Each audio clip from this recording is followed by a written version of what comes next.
ಒಮ್ಮೆ ಕುಂಬಾರ ಮಡಿಕೆ ಮಾಡಲಿಕ್ಕೆ ಅಂತ ಮಣ್ಣು ಕಳಿಸ್ತಾ ಇರ್ತಾನೆ.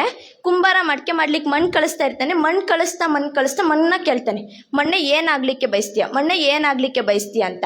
ಅದನ್ನ ಸುತ್ತ ನೋಡ್ತಿದ್ದಂತಹ ಜನಗಳಲ್ಲಿ ಒಬ್ರು ಬಂದು ಕೇಳ್ತಾರೆ, ಆ ಮಣ್ಣನ್ನ ಏನ್ ಮಾಡ್ಬೇಕು ಅಂತ ನಿನಗೆ ಗೊತ್ತಿರ್ಬೇಕು, ಅದ್ ಬಿಟ್ಬಿಟ್ಟು ಮಣ್ಣೆ ಏನಾಗ್ತೀಯ ಅಂತ ಕೇಳ್ತಿದ್ಯಲ್ಲ ಅಂತ ಅಂದಾಗ ಆ ಕುಂಬಾರ ಹೇಳ್ತಾನೆ, ನನಗೆ ಆ ಮಣ್ಣಲ್ಲಿ ಏನ್ ಮಾಡ್ಬೇಕು ಅಂತ ಗೊತ್ತಿದೆ, ಆದ್ರೆ ನಾನು ಏನ್ ಮಾಡ್ಬೇಕು ಅನ್ಕೊಂಡಿದೀನೋ ಆ ಗುಣ ಲಕ್ಷಣ ಎಲ್ಲ ಆ ಮಣ್ಣಿಗಿರ್ಬೇಕಲ್ಲ ಅಂತ.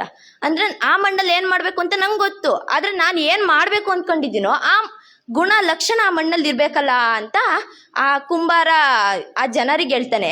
ಅಂದ್ರೆ ನಾವು ಈ ಮಕ್ಕಳಿಗೆ ಇದನ್ನೇ ಆಗು ಅದನ್ನೇ ಮಾಡು ಎಂದು ರಿಸ್ಟ್ರಿಕ್ಷನ್ ಮಾಡಬಾರ್ದು. ನಿಮಗೇನು ಇಷ್ಟ ಇದೆಯೋ, ನಿಮಗೇನು ಮಾಡಬೇಕು ಅನ್ಸುತ್ತೋ ಅದನ್ನೇ ಮಾಡಿ, ಅದಕ್ಕೆ ನಾವು ನಿನ್ನ ಬೆನ್ನ ಹಿಂದೆ ನಿಂತಿರ್ತೀವಿ, ನಿನಗೆ ಪ್ರೇರೇಪಿಸ್ತೀವಿ ಅಂತ ಪೋಷಕರು ಹೇಳ್ಬೇಕು. ಇಷ್ಟೆಲ್ಲ ಹೇಳಲಿಕ್ಕೆ ಅವಕಾಶ ಕೊಟ್ಟಂತ ಮತ್ತೆ ಕೊನೆಯದಾಗಿ ಮಕ್ಕಳ ದಿನಾಚರಣೆ ಶುಭಾಶಯಗಳನ್ನ ಹೇಳ್ತಾ ನನ್ನ ಮಾತನ್ನು ಮುಗಿಸ್ತೇನೆ.